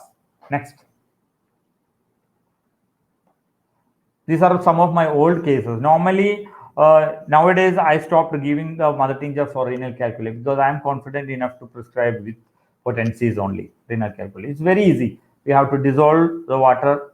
Water doses are better than giving pills. That is better. Now, dermatology, hemangioma. Hemangioma usually appears on the face, but I have a case of hemangioma of the tongue. That means huge hemangioma, now undergoing treatment. Like that, hemangioma can be anywhere. Even in the liver, there is chance for hemangioma. Even in the brain, that is very dangerous. So, hemangioma sometimes produce huge swelling that will be a lifelong problem for the patient and his family members. So, we can think of a few remedies: Calcarea fluor, abrotenum, and acid nitric. Calcarea fluor, any type of hemangioma you can prescribe, preferably the 6x potency. And abrotenum for the congenital hemangiomas. Children is brought with hemangioma, you can think of abrotenum. And acid nitric has got bleeding tendency, or any hemangioma that easily bleeds on touch, you can think of acid nitric. Now, cones. Cones are very painful, sometimes may not be painful. Anyway, you can start the treatment with Andim crude. Of course, if you don't get result with the indicated remedy. Andim crude can be given a few doses. If the painful cones come, if it's too much painful, then you better start with hypericum. Once you give hypericum, the pain will be reduced. Pain will stop. Then you can continue the case with antimonium crude. And afterwards, you can give Thuja, either 200 or 1 a few doses as an intercurrent remedy. That will easily remove that tendency. So usually andeam crude really helps. And have seen those who have obesity. Obesity remedy, andeam crude is also a remedy for obesity, not only capsicum, garaphytis, and calcareous carb. And those who have obesity, they may get corn. So again, one more indication we have to prescribe antimonium crude. Now, dermatitis after mosquito bite. When you come to Kerala or when you go to Africa or some places like that, you need to keep this remedy, caladium, because due to repeated mosquito bite, when the mosquito bites, it will inject antihistamine into the skin, anticoagulant into the skin, that will prevent clotting so that the mosquito can suck the blood easily. So this will irritate the skin and produce eruptions. It may even become pyoderma if we don't control it. And especially those who have itch scratch syndrome. Nowadays we have lockdown, so we get more itch scratch syndrome cases, mainly because there are people don't have any work, so they simply sit at home. They keep on scratching, and if one family member scratch, other will get it. So that tendency continues, and it becomes itch scratch syndrome. So we have many medicines like sulfur, anacardium, graphitis, all those remedies. We have streptococcus as well, because when there is itching and infection together, we can think of streptococcus. Of course, keep this remedy in your mind. Number dermatitis after mosquito bite, it is caladium. Next. Impetigo goes out of control. Children often get, when they are taken to the schools, the classmates may have this and they will spread the infection and it is contagious and they get impetigo. Watery oozing, there may be bullous impetigo, or it may become deep in impetigo, also called as ecthyma. All these conditions, of course, if there are indications of like remedies like Hepar sulf, Cicuta, we can give it. But if no indications, but the condition is getting worse and worse, you can think of streptococin 200, a few doses. 1 or 2 doses, just give, it will be okay. You need not give any other remedy. Of course, you have to ask the patient to use baby soap and wash the skin so that the dead tissues, debris will be removed. Otherwise, if the debris remain as a scab, it will nourish the other bacteria, further bacterial growth, and that will complicate. So it must be cleaned. Preferably, you can use salt water with warm water, little warm water, put little salt, and take the help of cotton and just keep it. Within a few minutes, you can remove the scab easily without producing much pain, and you can give streptococin 200, a few doses. Now, post-herpetic neuralgia, two remedies, most important remedies, mesotherium and ranunculus bulb. Of course, there is arsenic alb, there is Cicilcor, and there is dulcamara. But these two remedies, you should never forget, mesotherium and ranunculus bulb. Post-herpetic neuralgia sometimes can be a lifelong suffering. I remember a patient who had post-herpetic neuralgia in the chest. He could never wear a dress because of this pain. And he was almost holding his hand around his body so that he could prevent others touching him. That much horrible situation he was. And he was responding wonderfully to mesotherium. Starting, I gave ranunculus bulb since it is chest, but there was no result. But mesotherium was really helpful in that case. Next.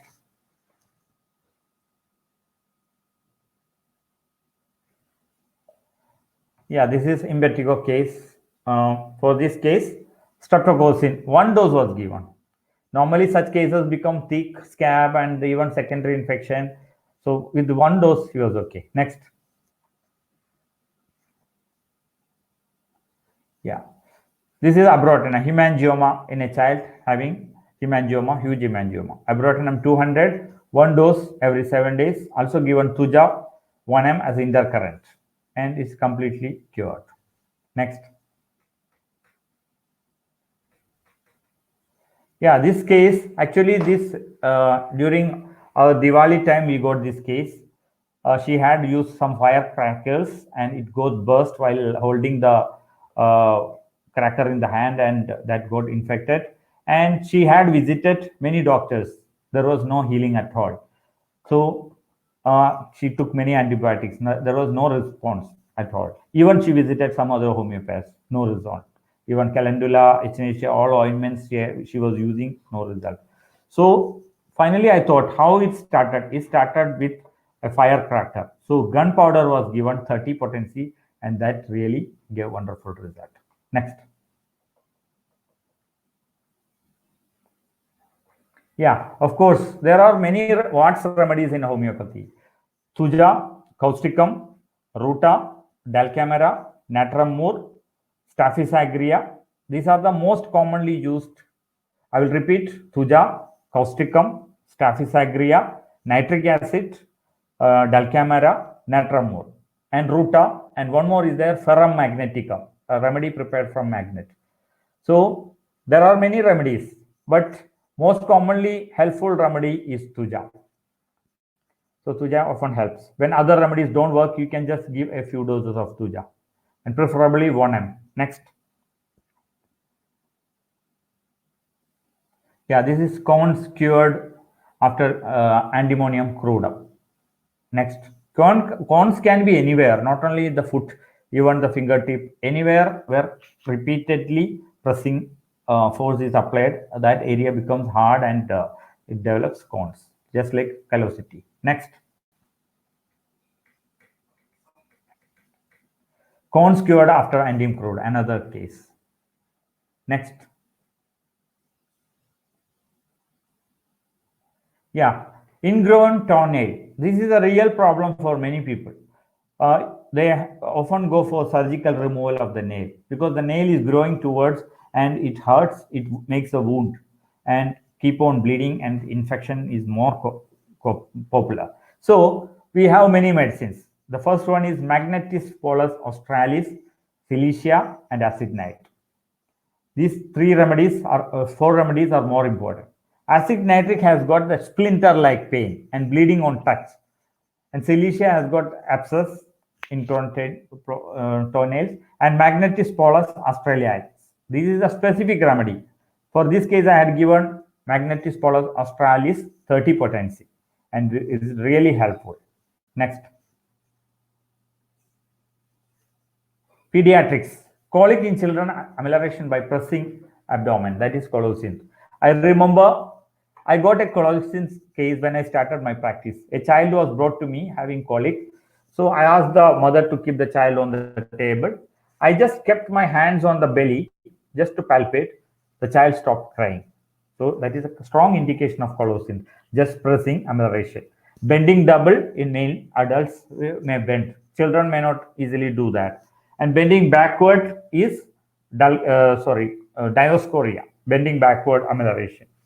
But bending forward is colocynth, and pressing abdomen so that the child will stop crying the moment we palpate the abdomen. That's why children, we must examine while on the table so that we get exact picture. Now, umbilical pain with worms in children, spigelia. You know, children complaining of worms, maybe any type of worms, they often come present with umbilical pain.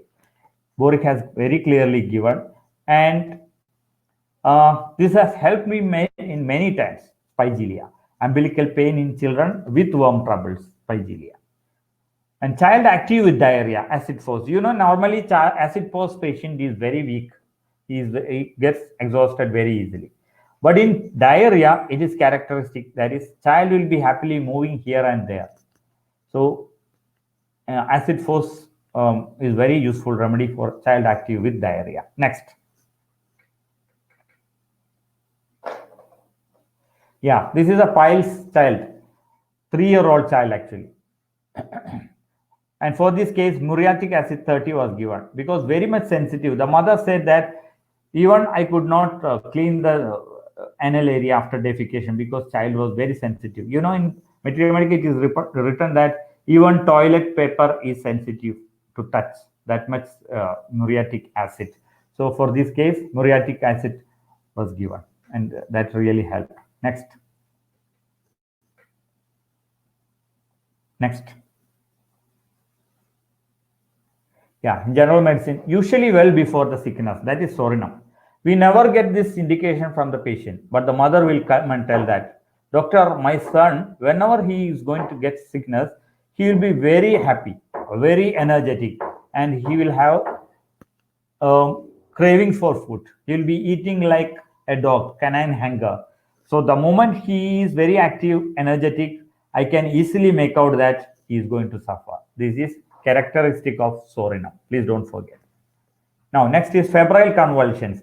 You know, we never fail treating fever, but many times those who have febrile convulsions, normally the parents won't wait further. If we don't reduce the temperature in 1 or 2 days, they will immediately take, or even hours, they immediately take for the pediatric consultation, and they start giving sodium valproate and all as a routine remedy, as a preventive to convulsions. So when we have two remedies, why don't we conserve? We have belladonna and cicuta, two remedies. Of course, we have stramonium too, and cuprum. We have many remedies, but these are the two most important remedy: belladonna and cicuta, febrile convulsions. And the indication is belladonna has got that sudden onset, that redness, that fiery appearance, with sometimes with delirium and convulsions. You can think of belladonna. Whereas in cicuta, there is temperature may not be that much high like belladonna, but there is repeated convulsions one after the other and violent distortion of the face. So and there may be some pica, you know, the children, those who eat undigested food particles. So Sina, cicuta, and acid nitric, these are the most commonly used remedy for that habit of had. So they may have even worm troubles they may have. So we can think of cicuta. So when you get a child of febrile convulsions, a child is brought, he is having fever. So you give the indicated remedy, and child may get convulsions. So you can in advance give a few doses of either belladonna or cicuta and ask the parents if the symptoms you may suspect if you suspect some convulsions, you can give that in advance so that there won't be any convulsion. This is better option than other than giving sodium valproate and all those habit forming drug substances. Now, septic condition with pyrexia, that is pyrogen. You know, anywhere in the body, if there is infection with fever and the fever goes out of proportion, temperature goes out of proportion, and palpitation will be there. So you can think of this remedy, pyrogen. It is a nosode. It may be urinary infection or septicemia or any other infection. You can think of pyrogen. Next.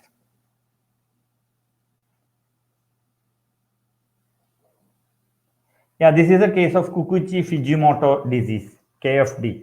Kikuchi-Fujimoto disease, let me tell you frankly, I was not even heard about that disease. So when the patient came, they said that my daughter is having Kikuchi-Fujimoto disease, admitted in a big hospital. They are planning to start steroids. What to do? Can you do? Fever is still continuing. And in Kikuchi-Fujimoto disease, what is seen is high temperature with swollen lymph node. There will be enlargement of one lymph node and there will be necrosis of that lymph node. So many times they will have to remove it surgically. So they asked me what to do. So I said, you just come, let me see the case. And there was no indications because already antibiotics, all the medicines, and they were about to start steroids. That's why they were a little afraid. So I did not have any head and tail to prescribe. So tuberculin was given. That cured the case in 3 days. No pain and even that swelling, because the lymph node swelling, even that disappeared. Next.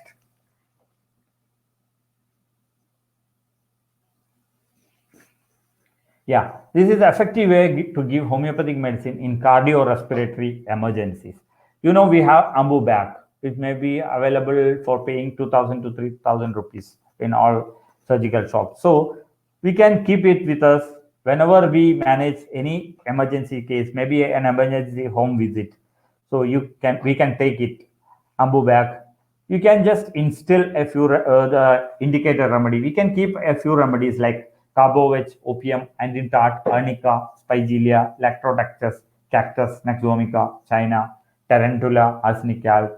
These medicines can be kept in our emergency medical kit.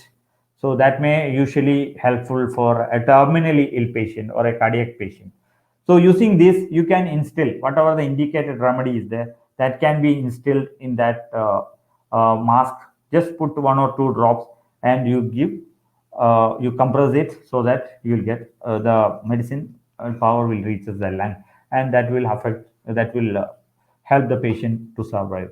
So inhalation is already a method of administration of remedy as per Hahnemann. So we can use this advanced machine together with homeopathy. And it is very easy to differentiate a remedy in a bedridden patient. You just touch it. If the sweat is cold, you can think of carbohydrates. If the sweat is hot, you can think of opium. And if there is rattling too much with coated tongue, you can think of andim tart. And he won't even allow you to touch an andim tart patient. Similarly, arnica. Arnica has got that putrid discharges, putridity, and fear of touch will be there. So similarly, Spigelia has got severe chest pain, that pain at the apex beat. Lactrodactus has got that cramp pain like of angina pectoris, and cactus has got that constricted feeling. And cactus patient always love to take medicine. There is craving for large quantity of medicine. That is the only one rubric given under cactus. So cactus is useful under such cases. And Nexomica, he has already taken many medicines, and vomiting is there, indigestion is there. So the patient is suffering a lot. We can think of Nexomica. So China has got the history of some surgery, or there may be some drainage of vital fluid, vomiting, and there is anemia, and there is distension of the abdomen because of bedridden status. So China may be indicated. Similarly, Tarantula cubensis, which is a remedy to remove the pains of death. If you feel he is having pain and he is going to die, you can think of Tarantula cubensis. That will make a calm, full, painless death. That is very important. And of course, arsenic alb. Arsenic alb, most of the cases, I think it is Clark told that if a bedridden patient, a terminally ill patient, is having arsenic alb symptoms, the prognosis is bad because he is going to die. So we can think of arsenic alb that will give some relief before his death. That's the thing. So next. So I suggest all of you to have an ambu bag. Even it will help for giving CPR, because when we have a ambu bag, CPR will be very easy. We need not directly touch the lips. So together with that, we can combine homeopathic administration of medicine using the ambu bag and CPR. So when nothing works, clinical tip work. Next.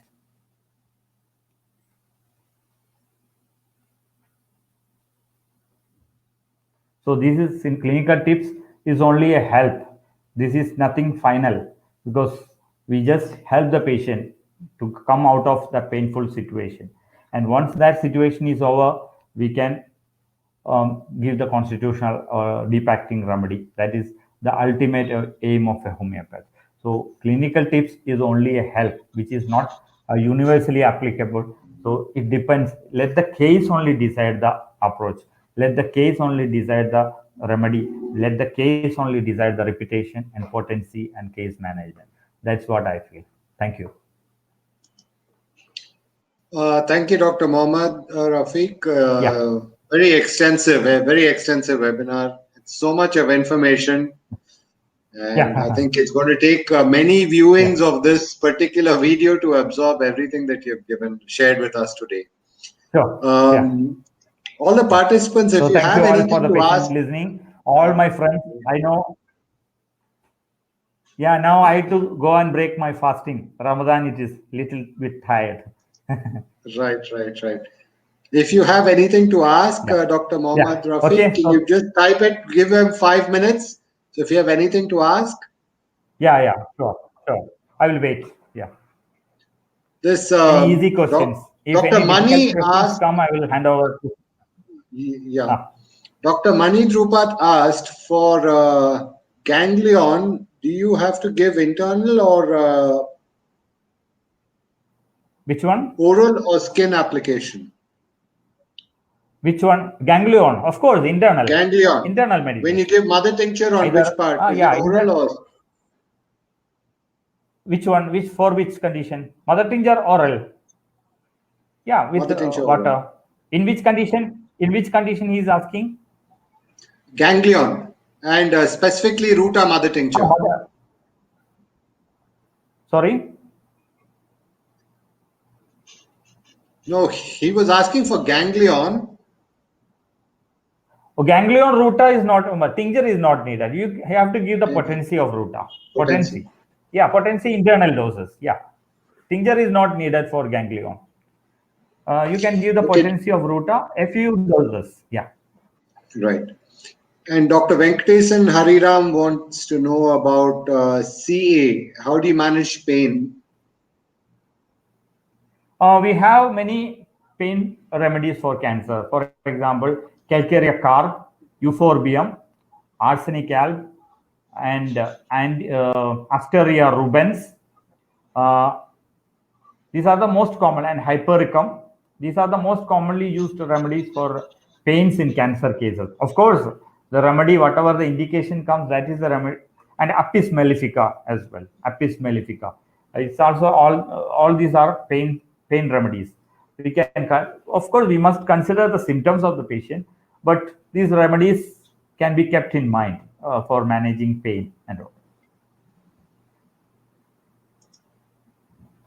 Eel serum and Zingiber potency Next. for reducing creatinine. Zingiber, you can consider mother tincture. Sorry, I thought I haven't mentioned it. Zingiber mother tincture. Mother tincture. Serum? Zingiber 5 drops. L serum potency. L serum potency. Maybe 30. Yeah, L serum is potency. And Dr. Taslima would like to know. There is a method. There is a method in Tamil Nadu called ginger therapy. If you Google, you will get ginger. They just boil it and apply around the body in renal failure cases. So one day I was reading Robin Murphy's repertory, and I found ginger is the only remedy given for uremia. So I was just wondering, oh, this is already there in our homeopathy. So, and ginger is also a remedy for the renal failure. So we can make use of that. Next. Can acid floor be used for promoting hair growth for alopecia?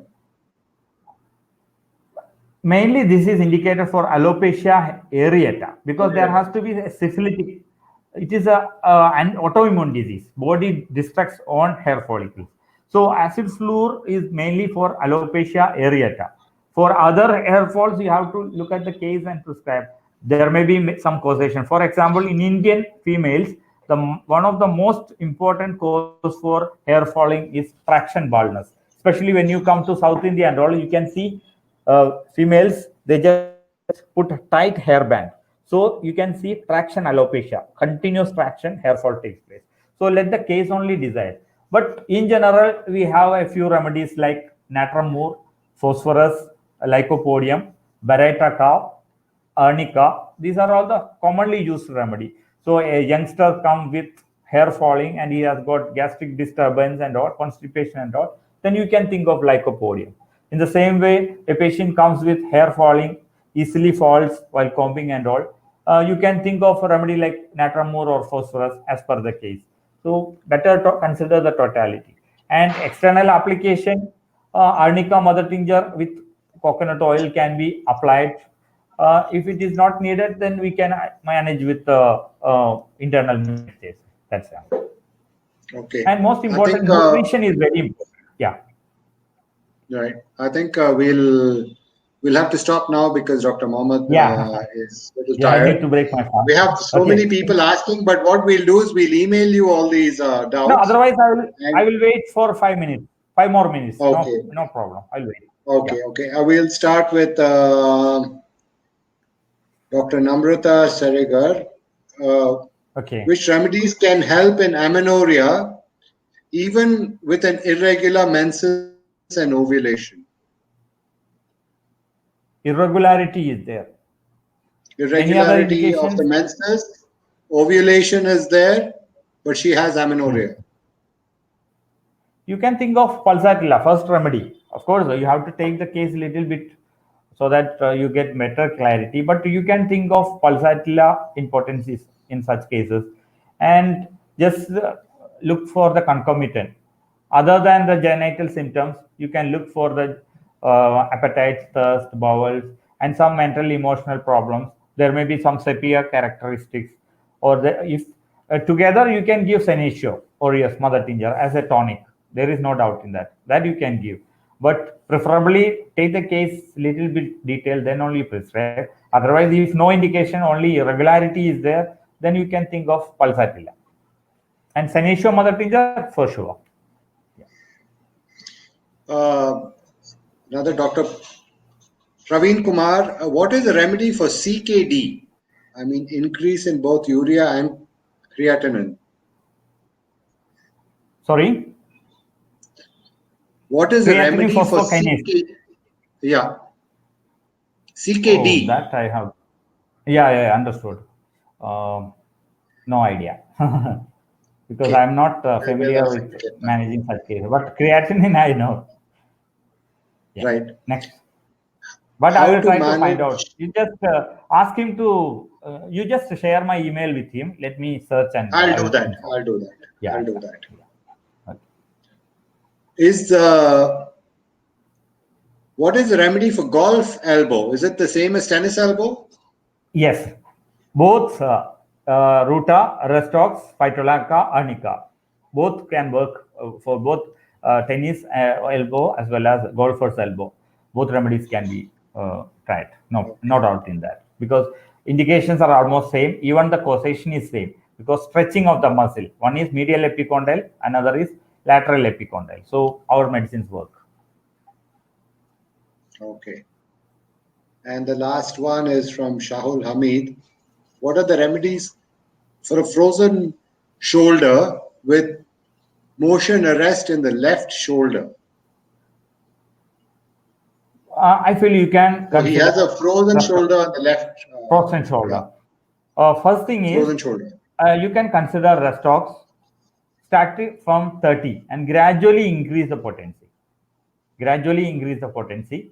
And one more thing, the most important, those who have frozen shoulder, never sleep like this. Many people do this mistake. They sleep like this, thinking about tomorrow, what I can do. They can think like this while lying there. Because of this, the shoulder is stretched, even the cervical plexus is stretched. So that will irritate and that will become a maintaining cause. So stop this habit. And finally, cervical exercises like this exercise you can do. You just hold it tightly, relax. Hold it tightly.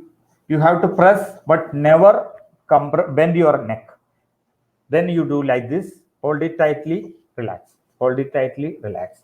Then with both hands, you just press head from back, relax. Keep on doing for 10 times or 5 times. Then you do like this. Compress, relax. Compress, relax. And apart from that, you also do like this. Hold it. You press your head downwards, but you keep the hands upward. Press the hands upwards. That will help. And another thing you can do is do Talasana. Talasana, you stand and do Talasana. So combine yoga together with homeopathy. And what I feel is left-sided it is. So you can either think of Restox or later on you can consider Ledum Pal. Ledum is also useful. And when there is no result, you can give a Medorinum 1 dose, single dose and wait. That will help, I feel. Okay, thank you. All right, doctor, thank you. Yeah. Thank you so much for sparing your time at this fasting period.